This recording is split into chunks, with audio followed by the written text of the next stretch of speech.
Welcome to Srikanth's astrology channel. మాయాలోకం ప్రపంచంలోని మాయాలోకం గురించి ఇప్పుడు ఈ వీడియోలో మీతో డిస్కస్ చేయబోతున్నా. మాయాలోకం అదేంటి అనుకుంటారా?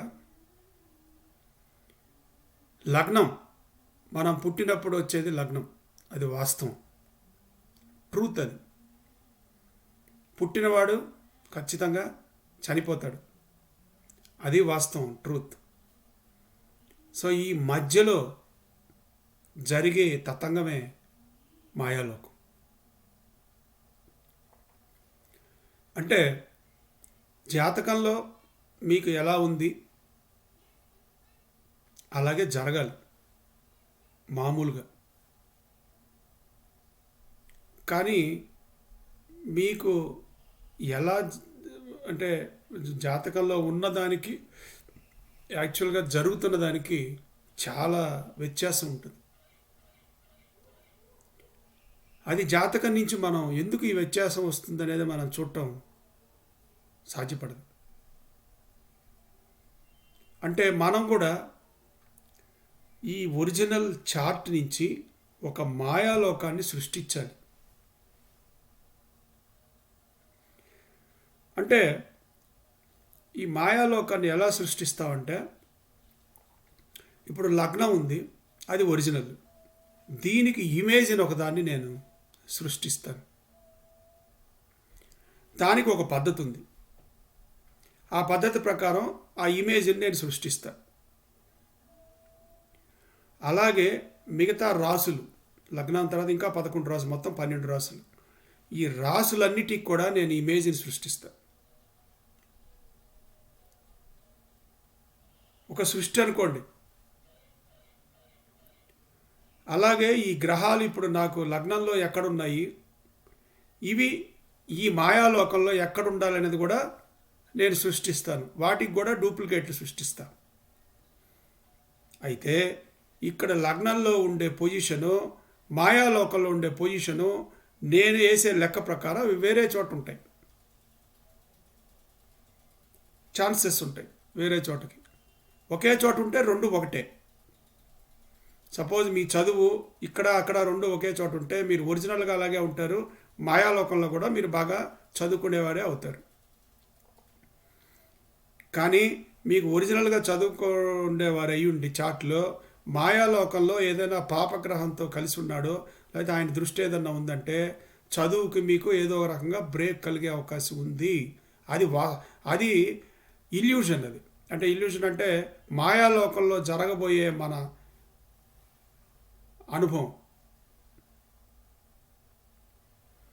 అంటే ఇప్పుడు మీరు ఒక ఎండలో నిలబడతారు, వెనకాల సూర్యుడు ఉంటాడు. అది ఒక్కోసారి మీకన్నా పెద్దది ఇమేజ్ ఉంటుంది, ఒక్కోసారి చిన్నది ఉంటుంది. అది దేని మీద ఆధారపడి ఉందంటే వెనకాల ఉన్న రవి మీద ఆధారపడి ఉంటుంది, సూర్యుడి మీద ఆధారపడి. అంటే మీరే ఎత్తు మారట్లేదు, మీ పొజిషన్ మారట్లేదు, మీరు అన్నీ అలాగే ఉన్నారు. కానీ అక్కడ ఇమేజ్ మాత్రం పైకి కిందికి, కిందికి పైకి మారుతుంది ఆ సూర్యుడు మూవ్ అయ్యేదాన్ని బట్టి.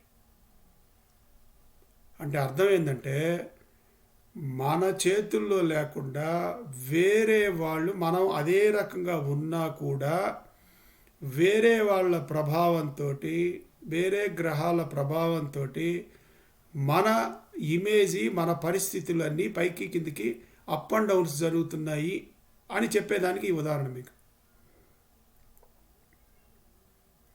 తర్వాత మీరు ఒక వస్తువుని ఏదన్నా కొందాం అనుకుంటారు, ఏదో ఒక పేస్ట్ ఏదో ఒకటి. ఈ పేస్ట్ కొనడానికి వెళ్ళిన తర్వాత అక్కడ ఉండే సేల్స్మెన్ మీకు ఈ పేస్ట్ చాలా బాగా పనిచేస్తుంది సార్, చాలామంది కొన్నోళ్ళు చెప్తున్నారు, మాకు దయచేసి తీసుకోండి అని అడుగుతారు. కానీ మనం అది తీసుకోం. ఎందుకనంటే నాకు ఈ మధ్య టీవీలో చూసిన యాడ్ గుర్తుంది, అది అయితేనే బ్రహ్మాండంగా ఉంటుందని నాకు యాడ్లో చూశాను కాబట్టి నేను అదే కొనుక్కొని తెచ్చుకుంటా ఇంటికి. ఇక్కడ ఏమి ఇంపార్టెన్స్ వచ్చిందంటే ఆ బ్రాండ్ మీద ఉన్న ఇమేజ్ నాకు ఇంపార్టెంట్ అయ్యింది. అంతేగాని ఆ పనిచేసే పేస్ట్ యొక్క క్వాలిటీ మీద నాకు పెద్దగా దృష్టి పోదు. అంటే ఈ మాయాలోకంలో ఇమేజ్ అనేదే ముఖ్యం. ఇమేజ్ ఎట్లా ఉంటే పరిస్థితులు అలా నడుస్తాయి. మీ ఇమేజ్ బాగుంటే మిమ్మల్ని మంచి కీ పోస్టులకి సెలెక్ట్ చేసుకుంటారు, లేకపోతే ఎలక్షన్స్లో మీకు మంచి సీట్లు వస్తాయి మీ ఇమేజ్ బాగుంటే. మీ ఇమేజ్ అంటే వాళ్ళకి మీ ఇమేజ్ సూట్ అయ్యేట్టుగా ఉండాలి. మీ ఇమేజ్ బాగాలేకపోతే మీరు ఎంత సమర్థవంతులైనా మీకు అవకాశం దక్కదు. మరి చాట్లోనేమో మీరు బ్రహ్మాండమైన తెలియగల వాళ్ళు, మీరు సమర్థులు అని చాట్లో ఉంటే, మరి నిజంగా ప్రాక్టికల్గా పోతే మనకు అక్కడ రాదు, వేరే వాళ్ళకి వచ్చేస్తుంది. అంటే మాయాలో ఒక మేనేజర్స్ వేరు. వాళ్ళకి చాట్లో ఎలా ఉన్నా ఆ మేనేజ్మెంట్ ఉంది చూశారు మాయాలోకంలో, దాంట్లో కొంతమంది ఎక్స్పర్ట్స్ ఉంటారు. మరి మీరు కూడా దాంట్లో ఎక్స్పర్టా కాదా అని తెలియాలని అంటే మనం మాయాలోకం పోయి చూడాల్సిందే. కాబట్టి మన ఇమేజ్ ఇంకొక చిన్న ఎగ్జాంపుల్ కూడా చెప్తే, ఒక ఆఫీస్లో ఒక ఎంప్లాయీ ఖచ్చితంగా బ్రహ్మాండంగా పనిచేస్తాడు. తర్వాత అంతా మొత్తం ఆఫీస్ అంతా అతని భుజస్కంధాల మీద చేస్తాడు, కష్టపడతాడు, టైంకి వస్తాడు, కష్టపడతాడు, ఒక నిమిషం రెస్ట్ తీసుకోడు, మళ్ళీ టైంకి వెళ్ళిపోతాడు. కానీ మామూలుగా అక్కడ ఉన్న వాళ్ళందరికీ తెలుసు ఈయనే బాగా పనిచేస్తాడని. కానీ ఎంప్లాయీ ఆఫ్ ద ఇయర్ మాత్రం వేరే వాళ్ళకి వస్తుంది. ఎందుకనంటే ఆయన అక్కడ మేనేజర్, దేంట్లో? మాయాలోకంలో.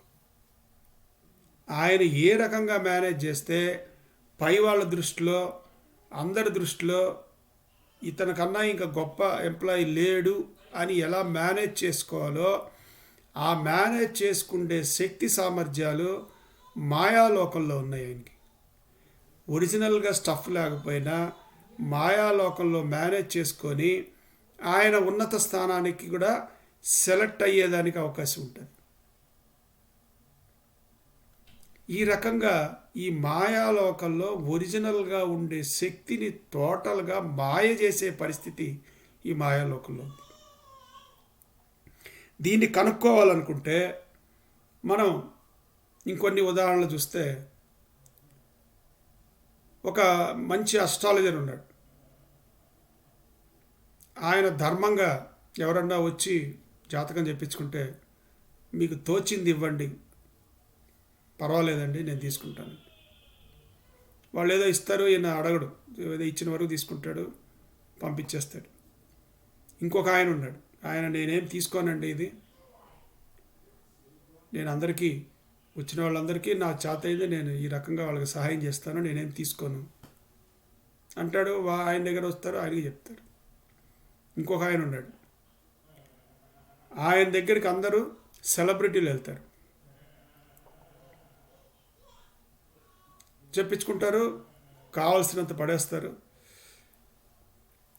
Astrologer is happy. మరి జనాల దృష్టిలో ఎలా ఉంటుంది? ఏమీ తీసుకోకుండా చెప్పినవాడు ఈయన పెద్దగా తెలియదు, అందుకనే ఈయన దగ్గర మన దగ్గర ఏం తీసుకోవట్లేదు, ఆయన చూడు బాగా తెలిసినవాడు కాబట్టే అంతంత మంది వచ్చి అంతన్ని లక్షలు వేలు డబ్బులు ఇచ్చిపోతున్నారు ఆయనకి, కాబట్టి ఈయనకన్నా ఆయన పెద్ద జ్యోతిష్యుడు అని జనాల్లో ఒక ఇమేజ్ ఒకటి క్రియేట్ అవుతుంది. అంటే దాని అర్థం ఏంటంటే, ఒరిజినల్గా శక్తి సామర్థ్యాలుండి డబ్బులు తీసుకోనంటే it is against to the మాయాలోకం. మాయాలోకం అంటే మాయ. తీసుకోవాలి, మీరు చెయ్యాలి, డిమాండ్ చేయాలి. చెయ్యనోళ్ళు మాయాలోకంలో పైకి పోలేరు. అంటే వాళ్ళకి కావాల్సిన ఇమేజ్ని వాళ్ళు క్రియేట్ చేసుకోలేరు. అది కూడా ఎందుకు జరుగుతుంది అంటే, వాళ్ళకి ఆ గ్రహాల్లో ఉన్న సపోర్ట్ బట్టే జరుగుతుంది. సపోర్ట్ ఉన్నవాళ్ళు మేనేజర్లు అవుతున్నారు మాయాలోకంలో. సపోర్ట్ లేని వాళ్ళు సమర్థత ఉన్నా కూడా ఏమీ చేయలేక తక్కువ స్థాయిలోనే ఉండిపోతున్నారు. అంటే మూడున్నాయి ఇక్కడ. ఒకటి ఆత్మ, రియల్ అది. రెండు మాయాలోకం, మెటీరియల్ వరల్డ్. మూడు పర్సెప్షన్, అంటే అవగాహన. ఆయన దగ్గరికి అంత సెలబ్రిటీలు వస్తున్నారు అన్న అవగాహన వీళ్ళకు ఉంది కాబట్టి పెద్ద జ్యోతిష్యుడు అనే కన్క్లూషన్కి వచ్చేస్తున్నారు వాళ్ళు. నిజంగా ఎవరు పెద్ద ఏందనేది వాళ్ళ ముగ్గురిని కూర్చోబెట్టి చూస్తే తెలుస్తుంది. నిజంగా కూడా పెద్దవాడు అయి ఉండొచ్చు, కానీ ఈయన తక్కువ ఏం తీసుకోవట్లేదని చెప్పి ఈయనకేం తెలియదు అనడానికి కూడా లేదు. అంతా మాయ. ఈ మాయలో పడి కొట్టుకునేటప్పుడు ఇమేజ్ అనేది చాలా ప్రాధాన్యమైన అంశం ఈ మాయాలోకంలో. కానీ మన జాతక చక్రంలో ఈ మాయాలోకం గురించి మనం చూద్దామంటే ఏమీ ఉండదు, దొరకదు. నువ్వు ఇంత తెలియగలవాడివి, నువ్వు ఇన్ని కొంటావు, అంత ఉద్యోగం వస్తుంది, నీకు గవర్నమెంట్ ఉద్యోగం వస్తుంది, నీకు ఇంతమంది పిల్లలు ఉంటారు, ఇంతమంది ఇది ఉంటారు, నీకు ఈ టైంలో బాగుంటుంది, ఇంత మాత్రం చెప్తాం. ఈ క్వాలిటీస్తో, ఈ కండిషన్స్తో నేను మార్కెట్లో ఎలా నిలబడగలను అనేది దాంట్లో లేదు. అంటే మీ వరకే ఉంటుంది. అవతల వాడు మీ గురించి ఏమనుకుంటారు అనేది ఇందులో ఉండదు. దానికి ఈ మాయాలోకానికి పోవాలి. అయితే ఈ మాయాలోకంలో రెండు రకాలు ఉన్నాయి. రాసుల్ని కనుక మనం ఇమేజ్ చేస్తే, అంటే రాసుల్ని ఒరిజినల్ని డూప్లికేట్ చేస్తే దాంట్లో వచ్చే ఇన్ఫర్మేషన్ ఏంటంటే ఎదుటి వాళ్ళు మన గురించి ఏమనుకుంటున్నారనే ఇన్ఫర్మేషన్ దాంట్లో వస్తుంది.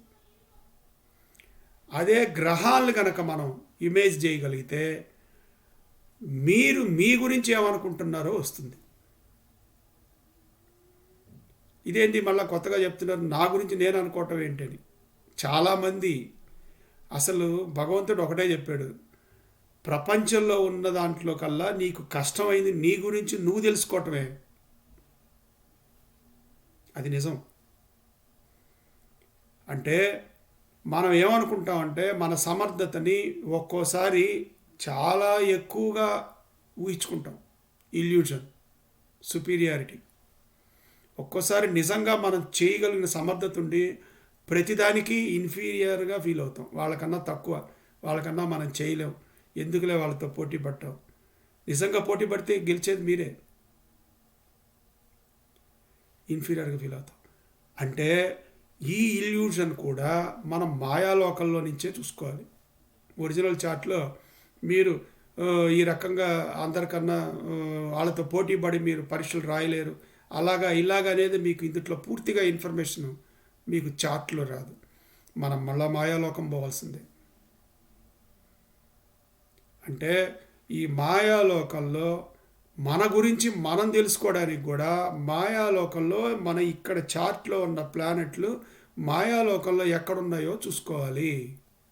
దాన్ని బట్టి మనం ఎక్కువ ఆలోచించుకుంటున్నామా, తక్కువ ఆలోచించుకుంటున్నామా, లేదా మన సమర్థతని మనం అదే రకంగా మెయింటైన్ చేస్తున్నామా అని తెలియాలంటే మనం మాయాలోకం పోవాలి.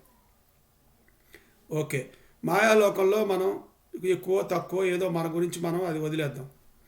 మన గురించి ఎక్కువ అనుకున్నంత మాత్రాన ఎదుటివాడు మన గురించి ఎక్కువ అనుకోడు. లేదు, మనం తక్కువ అనుకున్నంత మాత్రాన ఎదుటివాడి అభిప్రాయంలో ఆయన అభిప్రాయం ఆయనకు ఉంటుంది. ఆ అభిప్రాయం ఎలా ఉంటుందంటే మీకున్న గ్రహాలు, రాసుల్లో ఉండే గ్రహాలు ఎక్కడున్నాయో ఆ రాసుల యొక్క ఇమేజ్ ఎలా ఉందో దాన్ని బట్టి మీకు ఎదుటివాడు మీ గురించి ఏమనుకుంటున్నాడో తెలుస్తుంది. ఏదేమైనా మాయాలోకంలో నెగ్గుకు రావాలంటే మాయాలోకంలో మన పొజిషన్ ఏంటనేది మనం తెలుసుకోవాల్సిన అవసరం ఎంతైనా ఉంది. ఇకపోతే ఇంకొక ముఖ్యమైన పాయింట్ ఇక్కడ ఒకటి ఉంది, కారకత్వం. కారకత్వం అంటే ఇప్పుడు ఈ రాసుల్లో మేము చెప్పాము, ఆ రాసుల్లో అక్కడికి వెళ్ళాయి, అక్కడ ఇమేజ్, ఇక్కడ ఒరిజినల్ అని. కానీ ఇందుట్లో చాలా మతలబులు ఉన్నాయి ఈ కారకత్వంలో. ఒక మంచి కారకత్వం ఉన్న రాసి ఉందనుకోండి, అందుట్లో ఒక పాపగ్రహం వచ్చిందనుకోండి, ఏమవుతుందండి? పాపగ్రహం ఏం చేయాలి? మీకు అన్నీ నష్టాలు చేయాలి. కానీ అక్కడ ఉన్న రాశి ఏంటి? ఇల్లు ఏంటి? శుభకరమైన ఇల్లు. మరి ఆయన పాపగ్రహం ఏం చేయాలి అప్పుడు? పాపం పూర్తిగా చేయలేడు. అంటే ఆయన మంచివాడుగా నటించాలి. మంచివాడిగా నటించాలి, కానీ నటించలేడు. ఎందుకంటే ఒరిజినల్గా ఆయన నష్టం చేసేవాడు. మనకు లాభం చేయడానికి మనసు రాదు, కానీ లాభం చేస్తున్నట్టుగా నటిస్తూ ఉంటాడు. సో ఆ పరిస్థితులు కూడా గమనించుకోవాలి మనం. అలాగే ఒక పాప రాశిలోకి మంచి గ్రహం వచ్చిందనుకోండి, ఏం చేయాలి? ఆయన శుభ ఫలితాలు ఇవ్వాలి. కానీ ఆయన ఉన్న పొజిషన్ ఏంటి? ఇవ్వడానికి వీలు లేదు. అందుకని ఊరికే తన్నినట్టుగా తంతాడు, ఊరికే అట్లా అంటాడు అంతే. తనడానికి మనసు రాదు, ఎందుకంటే ఆయన మంచివాడు, మీకు సహాయం చేయాలి, శుభ ఫలితాలు ఇవ్వాలి ఆయన. అంటే ఏంటంటే ఆయన ఉండే పొజిషన్ని బట్టి అక్కడ యాక్ట్ అయ్యే వాళ్ళు కూడా డిఫరెంట్గా ఉంటారు అని అర్థం ఇక్కడ. ఆ రకంగా రాసుల్లో అలా కాకుండా ఒక మంచి రాశిలోకి మంచి గ్రహం వచ్చిందనుకోండి, ఆయన డబల్ ది పవర్ పనిచేస్తాడు. అలాగే చెడ్డ రాశిలోకి చెడ్డ గ్రహం వచ్చిందనుకోండి, డబల్ ది పవర్ పనిచేసి నష్టం చేస్తాడు. అలాగే మాయాలోకంలో కూడా ఈ గ్రహాలన్నీ వస్తూ ఇలా తిరుగుతూ ఉన్నప్పుడు ఏ కారకత్వంలో ఏ టైంలో, అంటే మళ్ళీ మన టైం కూడా ఉంటుంది. ఆ రాశి మన ఏమంటారు, మన దశా ఫలితాలు, దశలు, ఆ దశల్లోకి వచ్చినప్పుడు ఆయన మంచి రాశిలో ఉంటే మనకి ఇక్కడ మంచి ఇమేజ్ వస్తుంది. ఆయన ఏదన్నా కొంచెం రాసి తప్పిందంటే రావాల్సిన ఇమేజ్ రాదు. మనం కష్టపడుతుంటాం, మనం రావాల్సిన. ఈ రకంగా కూడా మనకు కొంతమేర నష్టం జరిగే అవకాశం ఉంది ఈ కారకత్వాలు గుండా కూడా. సరే, ఇంత మనం చెప్పుకున్నాము. అసలు అరుద లగ్నం ఎలా క్యాలిక్యులేట్ చేయాలా అని అడగచ్చు మీరు. నేను ఇమేజ్ అని చెప్తున్నాను, ఇమేజ్ ఎట్టొస్తుందంటే సపోజ్ ఉదాహరణకి మనం మేషరాశి తీసుకుందాం అనుకోండి. మేషరాశిలో లగ్నం ఉంది. సో ఇప్పుడు నాకు దానికి ఇమేజ్ కావాలి. ఇమేజ్ అంటే నాకు ఎట్లా ఇమేజ్ వచ్చేది ఎలాగా? దానికి ఒక పద్ధతి ఉంది. మేషరాశికి అధిపతి కుజుడు. అంటే కుజుడు మేషరాశి నుంచి ఎన్నో రాశిలో ఉన్నాడో చూస్తాం. సపోజ్ ఆయన కన్యలో ఉన్నాడు అనుకుందాం ఎగ్జాంపుల్గా, 6వ రాశి. మరి అంటే ఆ ఇమేజ్ కూడా అంతే దూరంలో పడుతుంది ముందుకి. అక్కడి నుంచి 6వ రాశి అయితే ఇక్కడి నుంచి మళ్ళీ 6వ రాశి. అంటే కన్య నుంచి మళ్ళీ 6వ రాశి అంటే కుంభం అవుతుంది. అంటే మీకు ఒరిజినల్గా చార్ట్లో మేషం లగ్నం అయితే ఈ మాయాలోకంలో లగ్నం కుంభం. అదే రకంగా మిగతా రాసులకు కూడా మనం మాయా రాసుల్ని మనం కనుక్కోవచ్చు ఇదే రకంగా. అయితే ఇక్కడ ఒక చిన్న కండిషన్ ఒకటి ఉంది. సపోజ్ నేను లెక్కేసినప్పుడు ఈ రకంగా 6 అంటే కుంభంలోకి వచ్చింది. సపోజ్ బై మిస్టేక్ మళ్ళా మేషంలోకే వచ్చింది అనుకోండి కౌంటింగ్ అది. అప్పుడు అంటే ఈ మాయాలోకానికి 1, 7కి దగ్గరికి రాకూడదు. ఎందుకంటే అవి వాస్తవాలు. 1, 7 దగ్గరికి రాకూడదు అవి. పొరపాటున ఈ లెక్కేసినప్పుడు ఇప్పుడు ఇందాక కుంభం అంటే మనకి మేషరాశికి 10వ, 11వ మేషరాశికి 11 కాబట్టి సరిపోయింది. అలా కాకుండా మళ్ళీ మేషరాశికే వచ్చింది అనుకోండి, మన మేషరాశిలో లగ్నము, మేషరాశిలో అరుదు లగ్నం అని మనం తీసుకోకూడదు. ఎందుకనంటే ఇది వాస్తవం, అది మాయ. కాబట్టి దాన్ని అప్పుడు ఏం చేయాలంటే అక్కడి నుంచి మనం 10వ లెక్కేయాలి. 10వది ఎక్కడొస్తే అక్కడ వేసుకోవాలి. అంటే మనం ఎక్కడికి పోయి ఆగామో అక్కడి నుంచి మళ్ళీ 10వది లెక్కేసుకోవాలి. అంటే ఇంకా అడిషనల్గా ఆ ముందు లెక్కేసింది కాకుండా ఇంకొక 10 కలిపి లెక్కేసుకోవాలి. లెక్కేసుకుంటే అప్పుడు ఎక్కడ వస్తుందో దాన్ని మనం అరుదు లగ్నం అంటాం. అలాగే గ్రహాలు ఉన్నాయనుకోండి, ఉదాహరణకి ఒక శుక్రగ్రహం తీసుకున్నాం. గ్రహం వచ్చేసి మనకి సింహంలో ఉందనుకుందాం. శుక్రగ్రహం అధిపతి ఎవరు? మనకు తుల వచ్చేసి శుక్రుడు అధిపతి.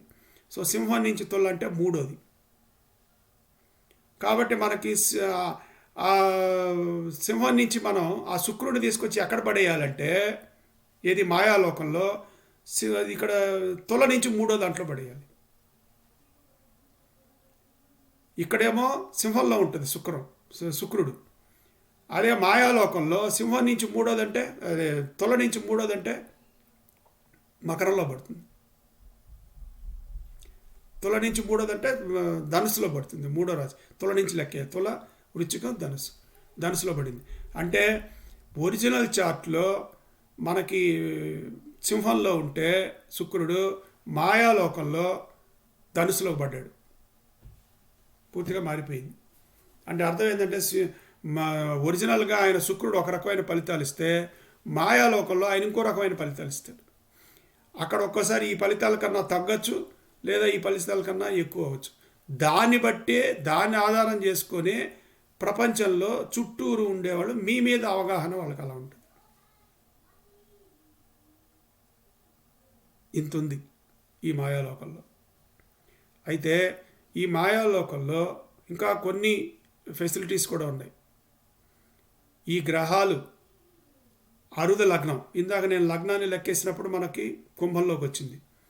అలాగే శుక్రుడు లెక్కేస్తే ధనుసులోకి వచ్చింది. అలాగే మిగతా గ్రహాలు కూడా లెక్కేస్తాను మాయాలోకంలో. అక్కడి నుంచి అరుద లగ్నం కుంభం దగ్గర నుంచి ఈ గ్రహాలు ఎక్కడెక్కడ వచ్చాయో వాటిని బట్టి ఫలితాలు ఎలా ఉంటాయి అనేది మనం ఇప్పుడు ఒకసారి చూస్తే మీకు ఫలితాలు కనుక మనం ఇప్పుడు ఒకసారి చూస్తే మేషలగ్నం తీసుకుందాం ఉదాహరణకి. అంటే ఎంత మార్పు వస్తుందనే దానికి ఒక ఉదాహరణగా తీసుకుంటే మేషలగ్నం తీసుకుందాం. కర్కాటకం వచ్చేసి అరుద లగ్నం వేసుకుందాం. ఓకే, కర్కాటకం అరుద లగ్నం వచ్చింది అనుకుందాం. ఒరిజినల్గా చార్ట్లో మేషలగ్నం, అరుద లగ్నం వచ్చి కర్కాటకం వచ్చింది అనుకుందాం. రవి వచ్చేసి వృశ్చికంలో ఉందని అనుకుందాం. అంటే యాక్చువల్గా మనకేం రావాలంటే మేషం నుంచి వృశ్చికానికి 8వ రాశి. 8లో రవి ఉన్నాడంటే ఫుల్ ఆఫ్ ట్రబుల్స్, కష్టాలే కష్టాలు. 8లో రవి ఉంటే పవర్ఫుల్ ప్లానెట్ రవి 8లో ఉన్నాడు, మనకి ట్రబుల్స్ వస్తాయి. కానీ మన అరుద లగ్నం నుంచి లెక్కేస్తే 5లో ఆయనకి అద్భుతమైన ఫలితాలు ఉంటాయి. అంటే అర్థం ఏంటిది? ఒరిజినల్గా మీరేమో కష్టపడుతూ ఉంటారు. మీరు ప్రతి పని ఎంతో కష్టపడి ఎన్ని కష్టాలు కోర్చు ట్రబుల్ చేసి లైఫ్ నడుపుతూ ఉంటారు. కానీ మీకున్న ఇమేజ్ ఎలా ఉంటుందంటే చాలా అద్భుతంగా మీరు ఎదుగుతున్నారు, బాగా సంపాదించుకుంటున్నారు, బాగా స్థితిమంతులుగా ఉన్నారు, బాగా లగ్జరియస్గా ఉన్నారు అన్న ఇమేజ్ మీకు బయట ఉంటుంది. ఎందుకనంటే ఆయన 5. అంటే అర్థమైందంటే వాస్తవానికి దానికి అంత తేడా ఉంటుంది. ఇంకొక ఎగ్జాంపుల్గా తీసుకుంటే భార్యాభర్తలు ఇద్దరున్నారు. ఇంట్లో వాళ్ళు చాలా అన్యోన్యంగా ఉంటారు. కానీ బయట వచ్చేసేటప్పటికీ ఈ రకమైన మాయాలోకంలో ఉండే ఈ గ్రహాల మాయతోటి వాళ్ళు సరిగా కలిసిమెలిసి లేరు, విడాకులు తీసుకోబోతున్నారు, లేకపోతే అదో ఇదో ఏదో ఒకటి ఇక్కడ బయట నడుస్తూ ఉంటుంది. ఇంకా కొంతమంది నిజంగా కొట్టుకుంటుంటారు, కానీ బయట మాత్రం అన్యోన్యమైన దంపతులు అయిపోతారు. అంటే వాస్తవం వేరు, మాయ వేరు. ఇది చాలా ముఖ్యమైన విషయం ఇది. అలాగే ఒక మనిషి లోపల వెరీ బ్యాడ్, క్రూయల్, కానీ బయట అపీరెన్స్ మాయాలోకంలో ఆయన ఒక ఉత్తమోత్తముడు. ఆయన బయటంతా అంత బ్రహ్మాండమైన పేరు, ప్రతిష్టలు అన్నీ ఉంటాయి. ఇక్కడ మా ఇంట్లో మాత్రం పరిస్థితి వేరు. అసలు ఒరిజినల్గా అంటే డబుల్ టంగ్ అనమాట. అక్కడ ఒరిజినల్గా వేరు, బయట ఇమేజ్ వేరు. అలాగే ఒరిజినల్గా చాలా మంచి వాళ్ళు ఉంటారు, కానీ అక్కడ మాయాలోకంలో ఏదో ఉంటుంది, దానికి తగ్గ ఇమేజ్ ఉంటుంది. మీకు ఒరిజినల్గా ఉన్న ఇమేజ్ అక్కడ రాలేదు అనుకోండి, ఎలా ఉంటుంది? ఇలాగా ఒరిజినల్కి దానికి అంత తేడా వస్తుందన్నమాట. అందుకనే ఈ మాయాలోకంని కనుక్కోవటం, అది ఆ చార్ట్ వేసి దాని ద్వారా మనం మాయాలోకంలో ఎలా ఉన్నారని తెలుసుకోవటం కూడా చాలా గొప్ప విషయం. అందుట్లో ఇక్కడ ఏంటంటే చనిపోయేది, మీరు ఏ ప్లేస్లో చనిపోతారు, ఎలా చనిపోయే విధానం ఏంటి కూడా మనం ఈ అరుదు లగ్నంలో తీసుకోగలుగుతున్నాం. అంటే ఈ మాయాలోకంలో అంటే ఆ చనిపోయేది వాస్తవం, బట్ చనిపోయే విధానం మాయ. చనిపోవడం వాస్తవమే, బట్ ఏ రకంగా చనిపోతాం, ఎక్కడ చనిపోతాం అన్నదంతా మాయే. ఆ మాయలో నుంచి వస్తుంది ఇది, ఈ ఇన్ఫర్మేషన్. మీకు ఇప్పుడు నేను కొన్ని విషయాలు చెప్తాను, అవి చెప్తే మీకు ఈ రకమైన పరిస్థితులు ఎలా మాయాలోకం నుంచి మనం తీసుకురాగలుగుతామో ఒక్కసారి చూడండి. అదే థర్డ్ హౌస్ మనకి ఈ డెత్కి సంబంధించి ఈ మాయాలోకంలో థర్డ్ హౌస్లో సపోజ్ రవి గనక ఉన్నాడు అనుకో, సూర్యుడు, death due to government barking అంటే అర్థం ఏంటంటే బాగా అంటే గవర్నమెంట్ వాళ్ళు వేసే పనిష్మెంట్తో చనిపోవటం కానీ, లేకపోతే రాజు ఇచ్చే పనిష్మెంట్తో చనిపోవటం కానీ, అలాంటి పరిస్థితి ఉంటుంది. మామూలుగా రవి అంటే గవర్నమెంట్కి సంబంధం. మన 10లో రవి ఉన్నాడంటే గవర్నమెంట్ ఉద్యోగం వస్తుందని చెప్తాం. కానీ ఇక్కడ 3లో రవి కనుక అరుదు లగ్నంలో ఉన్నప్పుడు మనకు రాబోయే చావు ఎలా ఉంటుందనంటే, ఒక గవర్నమెంట్ వాళ్ళు వేసే శిక్ష గుండానో, లేకపోతే ఒక రాజు అంటే రాజుల కాలం కూడా కొన్ని దేశాల్లో రాజులు వాళ్ళు వేసే శిక్ష మూలకంగానో ఈ వ్యక్తికి చావు ఉంటుందని తెలుస్తుంది. కానీ మనకి ఇక్కడ తెలిసేది ఏంటంటే చావు ఉంటుందని తెలుస్తుంది. వాస్తవంగా ఏ రకమైన చావు తెలియాలంటే మనం మాయాలోకంలో పోయి చూడాలి. అదే రకంగా చంద్రుడు ఉన్నారనుకోండి, కత్తులతోనో కటారులతోనో గన్లతోనో చనిపోయే అవకాశం ఉంది. 3లో గనక చంద్రుడు కనుకుంటే, 3లో గనక శని కనుకుంటే రోగంతో చనిపోతాడు. ఇండైజెషన్, తిన్నది అరగదు, లివర్లు పనిచేయవు, పోతాయి, ఇంకంతే, అలాగే చనిపోతాడు. అలాగా శని గనక 3లో కనుకుంటే ఎక్కడి నుంచి? అరుదు లగ్నం నుంచి. నేను చెప్తున్నదంతా ఇప్పుడు అరుదు లగ్నం నుంచి ఏ గ్రహం ఎక్కడుంటే, మన గ్రహాలు ఎలా క్యాలిక్యులేట్ చేయాలో ఇందాక చూసాం. ఏ గ్రహం ఎలా వేయాలి, ఒకవేళ అదే స్థానం వస్తే మళ్ళీ 10 స్థానాలు మళ్ళీ కౌంట్ చేసి చేయాలి. ఈ రకంగా మనం చేసి ఒక చార్ట్ని మనం మాయాలోకంలోకి తెచ్చుకున్న తర్వాత ఇప్పుడు ఏ గ్రహం ఎక్కడుంటే ఏ ఫలితాలు ఉంటాయి అనేది మనకు ఒరిజినల్ చార్ట్లో లేని ఇన్ఫర్మేషన్ ఇందుట్లో మనం తీసుకురాగలుగుతాం. ఇకపోతే శని ప్లస్ గుళిక అని ఉంటుంది. సో గుళిక అనేది కూడా ఒక బ్యాడ్ ఎలిమెంట్ అనమాట. అది కనుక కలిస్తే అది వారాన్ని బట్టి మారుతూ ఉంటుంది. అది ఒక్కొక్క వారం ఒక్కొక్క టైంలో ఉంటుంది. అది కనుక కలిసి ఉంటే 3వ స్థానంలో కనుక వస్తే మీకు స్నేక్ బైట్ అంటే పాము కాటుల గుండా, అంటే విష పురుగుల కాటు గుండా చనిపోయే అవకాశం ఉందన్నమాట. అంటే that is the mode of death. అలా కాకుండా కేతు కనుక ఉన్నాడు అనుకోండి 3లో, అంటే ఇప్పుడు వచ్చిన మన కోవిడ్, స్మాల్ పాక్స్లు, ఇట్లాంటి వైరల్ ఫీవర్స్ వీటి గుండా చనిపోతాడు. కేతువు గనక 3లో గనక ఉంటే అరుద లగ్నం నుంచి. అలా కాకుండా చంద్ర ప్లస్ గుళిక కనుకుంటే చోకింగ్ అంటే ఊపిరాడక చనిపోతాడు, లేదా ఫుడ్ పాయిజనింగ్ అన్నా జరుగుతుంది వాళ్ళకి. ఫుడ్ పాయిజన్ జరగచ్చు, లేదా ఊపిరాడకుండా ఎక్కడో చోట గాలి ఆక్సిజన్ అందక చనిపోతాడు. సో అలాంటి పరిస్థితి. ఇకపోతే గురువు కనుకైతే ఎలా ఉంటుందంటే ఆయనకి లేచినప్పటి నుంచి లోపలికి మంచినీళ్ళు పోసినా వామిటింగ్ అవుతుంటుంది. అలా వామిటింగ్ అయిపోయి నీరసం అయిపోయి చనిపోతాడు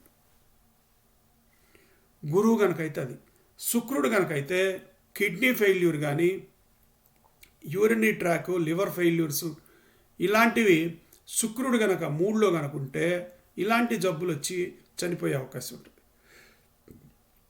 అలా కాకుండా ఇక్కడ ఒక విచిత్రమైన విషయం ఏంటంటే, మీకు మంచి గ్రహాలు కనుక 3లో కనుకుంటే, అంటే గురువు శుక్రువు వీళ్ళంతా న్యాచురల్ బెనిఫిట్స్. వీళ్ళిద్దరు, గురువు వచ్చేసి దేవతలకు రాజు, శుక్రుడు వచ్చి రాక్షసులకు రాజు. గురువు అనుకోండి, రాక్షసులు గురువు, గురువు వచ్చేసి దేవతల గురువు. వీళ్ళిద్దరూ న్యాచురల్ బెనిఫిట్. వీళ్ళిద్దరు కనుక 3లో కనుకుంటే చనిపోయేది ముందే తెలుస్తుంది వీళ్ళకి. నేను పలానప్పుడు చనిపోతానని ముందే అనుకుంటుంటారు వాళ్ళు, ఎక్స్పెక్ట్ చేస్తుంటారు రాబోతోందని, లేదంటే ఒక్కోసారి చెప్తుంటారు కూడా, ఇక వచ్చేస్తుందని కూడా చెప్పేస్తుంటారు వాళ్ళు. అలా కాకుండా బ్యాడ్ ఎలిమెంట్ ఏదన్నా ఉందనుకోండి, పాపగ్రహం ఏదైనా ఉందనుకోండి 3లో, లాస్ట్ మినిట్ చనిపోయేదాకా కూడా తెలియదు, సడన్గా చనిపోతారు. ఆ చనిపోయే పద్ధతుల్లో ఇదిగో ఈ గ్రహాలు ఏది ఉంటే ఆ పద్ధతిలో చనిపోతాడు. ఈ రకమైన పరిస్థితి మనకి ఉంటుంది. ఇకపోతే 6వ హౌస్లో గనక ఏదన్నా పాపగ్రహం కనుకుంటే, 6వ హౌస్లో పాపగ్రహం కనుకుంటే అసలు విపరీతమైన ల్యాండ్ సంపాదించుకుంటాడు. విచిత్రం ఇక్కడ. మామూలుగా పాపగ్రహం అంటే వేరే వాటిట్లో ఉన్నప్పుడు ఆయన పాప ఫలితాలు ఇస్తాడు. అదే 6, 8, 12లో కనుక పాపగ్రహం ఉంటే అద్భుతమైన శుభ ఫలితాలు వస్తాయి. అదే రకంగా ఇక్కడ 6th హౌస్ లగ్నం నుంచి, అరుద లగ్నం నుంచి 6th హౌస్లో పాపగ్రహాలు కనుకుంటే మంచి సంపాదన ఉంటుంది. అయితే ఇది పాపగ్రహం కాబట్టి ఆ సంపాదన ఎలా వస్తుందనేది కూడా ఇక్కడ చెప్పగలిగే పరిస్థితి ఈ మాయాలోకంలో ఉంది. నిజంగా ఈ మాయాలోకం గనక పూర్తిగా గనక అవగాహన చేసుకుంటే మనిషి కాదు, ప్రపంచం జీవితాన్నే మనం చదివేయచ్చు అన్నట్టుగా ఉంటుంది. ఇది కనుక అయితే బ్లాక్ మార్కెట్ అంటే దుష్ట సంపాదన గుండా ఆయన విపరీతమైన ల్యాండ్స్ అవి సంపాదిస్తాయి. ఎందుకంటే 6 పాపగ్రహం ఉంది కాబట్టి 6లో సంపాదించడం అయితే ఓకే, బట్ వేరే పాప మార్గాల ద్వారా విపరీతంగా సంపాదించే అవకాశం ఉందనేది తెలిసింది. ఇలాగా ఒక కేసులో ఇలాగా ఒక కన్క్లూషన్కి రాగలిగారు. ఈ రకంగా సంపాదించిన దానివల్లనే ఈ రకంగా ఆయన ఇన్ని చేయగలిగాడు అనే దానికి ఈ జాతకం ద్వారా కూడా కొంత ఇన్ఫర్మేషన్ కొన్ని కేసుల్లో తీసుకున్న సందర్భాలు ఉన్నాయని మనకి కొంత ఇన్ఫర్మేషన్ ఉంది. తర్వాత 7th హౌస్లో గురువు చంద్రుడు కనుకుంటే, 7th హౌస్లో కనుక గురువు చంద్రుడు ఎక్కడ అరుద లగ్నంలో గురువు కానీ చంద్రుడు కానీ ఉంటే చనిపోయిన తర్వాత కూడా వాళ్ళని గుర్తుపెట్టుకుంటూనే ఉంటుంటారు. ఇప్పుడు మన గాంధీ మహాత్ములాగా ఆయన చనిపోయినా కూడా ఇప్పటికీ అందరూ గుర్తుపెట్టుకుంటుంటారు. అలాగా అది కనుక ఆ రకంగా కనుక 7th కనుక గురువు చంద్రుడు కనుకుంటే చనిపోయిన తర్వాత కూడా చాలామందికి గుర్తుగా ఉండిపోతాడు, బతికున్నట్టుగానే జనాల్లో ఉండిపోతారు. అలాంటి వ్యక్తులకి ఈ రకమైన గ్రహం ఉంటుంటుంది. తర్వాత కేతువు గనక అరుద లగ్నంలో కానీ రాహు 7th కానీ ఉంటే, కేతువు అరుద లగ్నంలో కానీ రాహు 7th, ఎందుకంటే కేతు రాహులు ఎదురెదురుగా ఉంటారు, అది మీకు తెలిసిందే. అది ఆయన అరుద లగ్నంలో ఉంటే ఈయన 7లో ఉంటాడు. అలాగనుకుంటే ఈయన గురించి బయటంతా చెడ్డ ప్రచారం జరుగుతుంది. వాస్తవం వేరుగా ఉంటుంది, ప్రచారం మాత్రం చెడ్డ ప్రచారం జరుగుతుంటుంది. ఎప్పుడు చూసినా బ్యాడ్గా ఉంటుంది. అంటే టోటల్ ఇమేజ్ని అంతా స్పాయిల్ అవుతూ ఉంటుంది. ఈయన ఎంతన్నా మంచిగా నిజాయితీగా ఎంత ఇదిగా బతికినా పేరు మాత్రం డ్యామేజ్ అవుతూనే ఉంటుంది కంటిన్యూస్గా. లగ్నంలో కేతువు, అరుదు లగ్నంలో ఎదురుకుండా రాహు 7. అలా కనుకుంటే ఆల్వేస్ బ్యాడ్ నేమ్ స్ప్రెడ్ అవుతూనే ఉంటుంది బయట.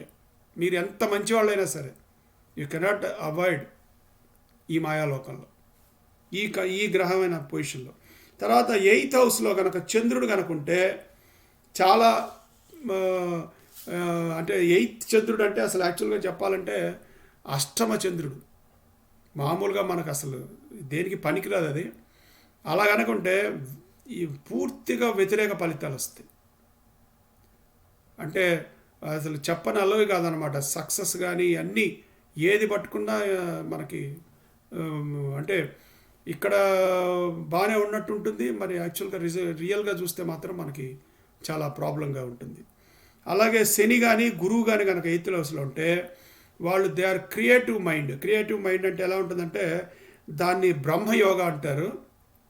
క్రియేటివ్ మైండ్ అంటే ఏదో కొత్తగా చేస్తూ ఉంటారు వాళ్ళు, చాలా కొత్తగా. అప్పుడు ఎవ్వరు కనుక్కోంది ఎవరు చేయని విధంగా వాళ్ళు చేసి చూపిస్తుంటారు శని కానీ గురువు కానీ మనకి 8th కనుకుంటే.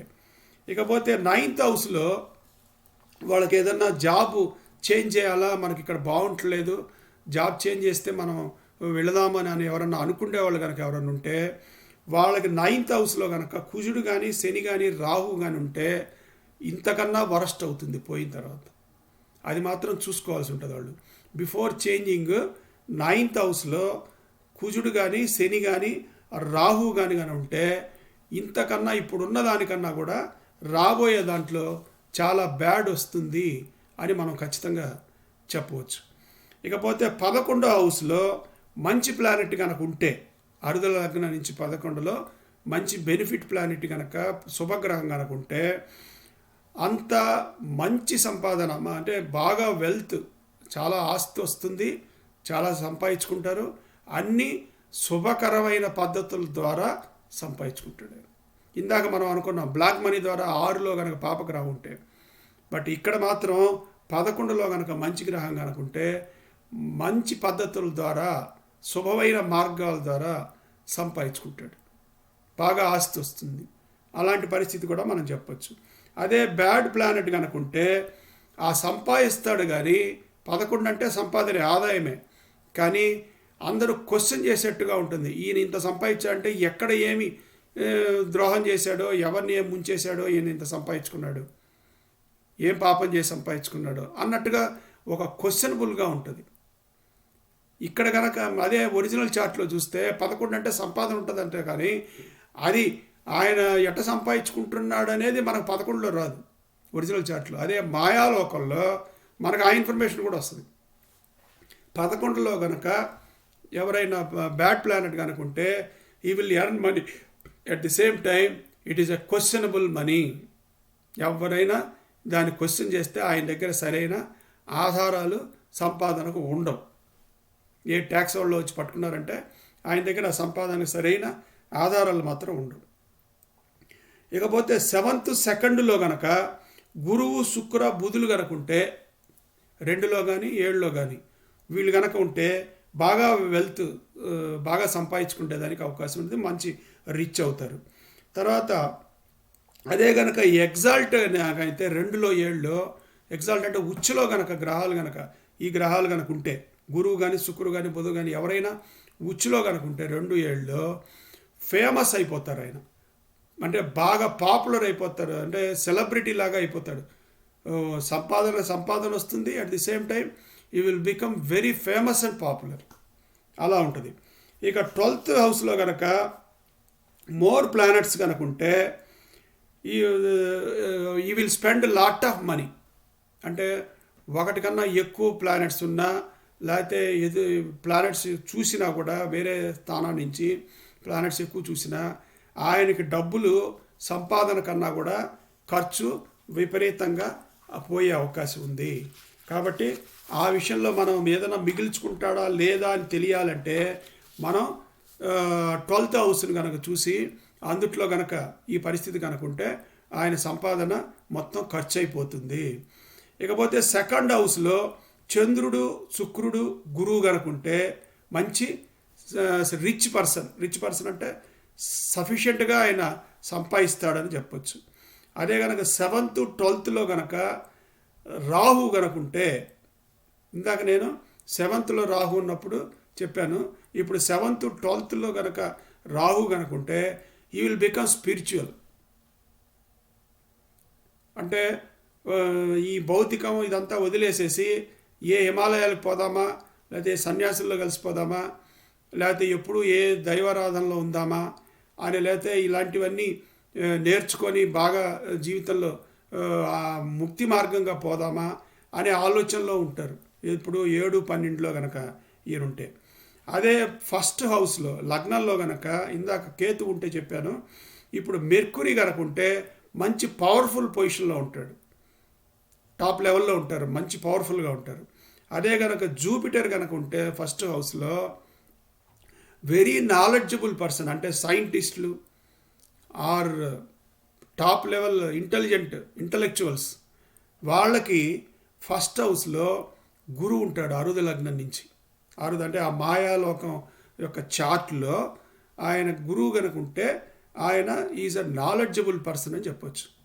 తర్వాత వీనస్ కనుక ఉంటే ఈజ్ అ ఫేమస్ రైటర్, బాగా గ్రంథాలు పుస్తకాలు రాసి మంచి ఫేమస్ అయ్యే ఇది, లేకపోతే కవిత్వాలు, పాటలు రాసే వ్యక్తులకి ఈ రకంగా వాళ్ళకి 1st హౌస్ అరుద లగ్నం నుంచి 1st హౌస్లో లగ్నంతో పాటు శుక్రుడు కూడా కలిసి ఉండే అవకాశం ఉంటే వాళ్ళకి ఈ రకమైన పరిస్థితులు ఉంటాయి.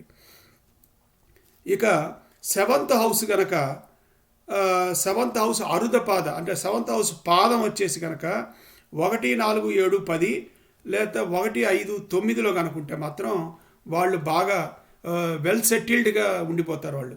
7th హౌస్ మనం ఇందాక నేను చెప్పాను కదా, హౌస్కి మనం ఇమేజ్ చేసి ఆ పాదం ఎక్కడ ఉంటుందో కనుక్కొని దాంట్లో కనుక 1, 4, 7, 10 అంటే కేంద్రాలు, 1, 5, 9 అంటే కోణాలు. ఈ కోణాల్లో కానీ కేంద్రాల్లో కానీ 7th హౌస్ పాదం కనుక వచ్చిందంటే, అంటే అరుద పాద కనుక వస్తే వాళ్ళు they are well settled and వెల్దీగా ఉండిపోతారు వాళ్ళు. అలాగే అరుద లగ్నం కనుక 7th హౌస్ అరుద పాద ఇన్ కేంద్రం కనుక అయితే మ్యారేజ్ చాలా సక్సెస్ఫుల్ అవుతుంది.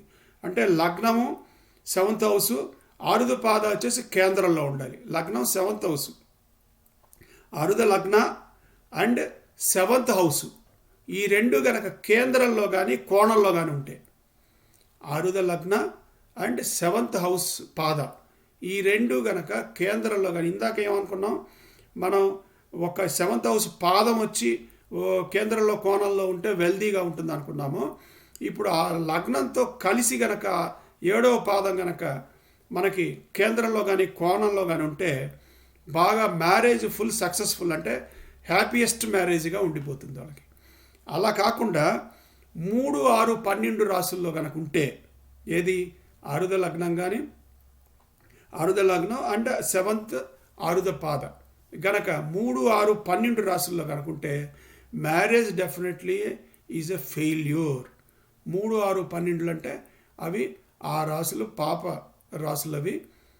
సో వాటిట్లో గనక ఉన్నాయి అంటే తప్పనిసరిగా మ్యారేజ్ వాళ్ళకి నిలబడదు, ఫెయిల్ అవుతుందని మనం ఖచ్చితంగా చెప్పచ్చు. అంటే ఇప్పుడు అర్థమైంది ఏంటంటే, ఇవన్నీ చూసిన తర్వాత మాయాలోకం నిజంగా మాయాలోకమే. చాలా ఇన్ఫర్మేషన్లు నేను చెప్పింది మీకు ఇప్పుడు కేవలం కొంచెమే. ఇంకా గనక మనం స్టడీ చేస్తూ గనక పోతే బోల్డ్ అంత ఇన్ఫర్మేషన్, మాయాలోకంలో ఎంత ఇన్ఫర్మేషన్ మనం తెచ్చుకోగలమో అంత ఇన్ఫర్మేషన్ స్టడీ చేయడానికి ఉంది. ఇంకొక విషయం కూడా ఉంది, ఈ మాయాలోకంలో ఉండే ఈ పాదాలు కానీ అరుద పాదాలు అయితే ఈ గ్రహాలు ఏవైతే ఉన్నాయో ఇవన్నీ డివిజనల్ చార్ట్స్లో కూడా వ్యాలిడ్. అంటే మనం దీనికి ఇన్ఫర్మేషన్ ఇక్కడ తీసుకొని ఇంకా కొంచెం మ్యాగ్నిఫైడ్ ఇన్ఫర్మేషన్ అంటే బాగా జూమ్ చేసి రియల్గా కరెక్ట్గా ఇప్పుడు చనిపోతాడు అని అన్నారు. ఆ చనిపోతాడు అనేది ఎప్పుడు చనిపోతాడు, ఎక్కడ చనిపోతాడు, ఈ పాయింట్ కూడా ఏ డేట్ని చనిపోతాడు, ఇవన్నీ కూడా కావాలన్నా కూడా వీటికి సంబంధించిన డివిజనల్ చార్ట్స్లో కనుకపోతే ఈ వాల్యూస్ డివిజనల్ చార్ట్స్లో కూడా మ్యాగ్నిఫై అయ్యి కనిపిస్తాయి. కాబట్టి మనం వాటిట్లో గనక వెళ్ళి ఇంకా మిగతా మనం ఒరిజినల్ చార్ట్ని మనం డివిజనల్ చార్ట్స్లో ఎలా పోయి పరిశీలించామో వీటిని కూడా అలా కనుక పరిశీలించుకోగలిగితే ఇంకా చాలా ఇన్ఫర్మేషన్ మనకి వచ్చే అవకాశం ఉంది. ఇది నిజంగా మాయాలోకమే. ఈ మాయాలోకం నుంచి మీరు ఇంత ఇన్ఫర్మేషన్ మీరు ఉంది అని చెప్పడానికి నేను చాలా సంతోషిస్తున్నాను. మీకు ఈ వీడియో కనుక నచ్చితే మీరు లైక్ చేయండి, సబ్స్క్రైబ్ చేయండి, గంట గుర్తు నొక్కండి.